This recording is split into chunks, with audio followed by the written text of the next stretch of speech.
ಮಗುನ ಚಿವುಟೋದು ನೀವೇ, ತೊಟ್ಟರನ್ನ ತೂಗೋದು ನೀವೇ. ಯಾಕೆ ಈ ಕಂಪ್ನಿ ಕೆಲಸಗಳನ್ನ ಮಾಡ್ತೀರಾ? ಯಾಕೆ ಎಲ್ಲ ಚೆನ್ನಾಗಿರೋ ಮನಸ್ಸುಗಳನ್ನ ಹಾಳು ಮಾಡ್ತೀರಾ?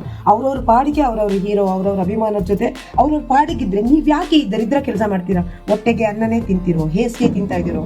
ದಯವಿಟ್ಟು ನೀವು ಅನ್ನ ತಿನ್ನೋದಾದ್ರೆ ಅದಕ್ಕೆ ತಕ್ಕಂತೆ ಮಾನವೀಯತೆಯಿಂದ ಸತ್ಯನ ನೋಡಿರಿ, ಅದ್ರ ತಕ್ಕಂತೆ ನಡೆದುಕೊಳ್ಳಿ, ಓಕೆನಾ?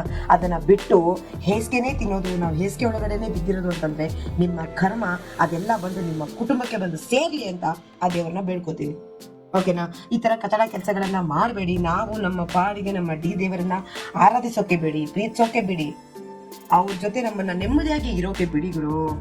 ಯಾಕೆ ಫ್ಯಾನ್ಸ್ ವಾರ್ಸ್ ಅಂತ ನೀವೇ ಎಲ್ಲ ಎತ್ತೆ ನೀವು ಹಾಕ್ಬಿಟ್ಟು ಯಾಕೆ ನಮ್ಮನ್ನ ನಿಷ್ಠುರ ಮಾಡ್ತೀರಾ? ಸೆಂಟ್ರಲ್ಲಿ ಈ ಕೆಲಸ ಯಾಕೆ ಬೇಕು ನಿಮ್ಗೆ? ನಿಮ್ ಮನೆಯವ್ರನ್ನೇ ತನ್ನ ಮಧ್ಯದಲ್ಲಿ ನಿಲ್ಲಿಸ್ಬಿಡಿ. ಯಾಕೆ ಸುಮ್ನೆ?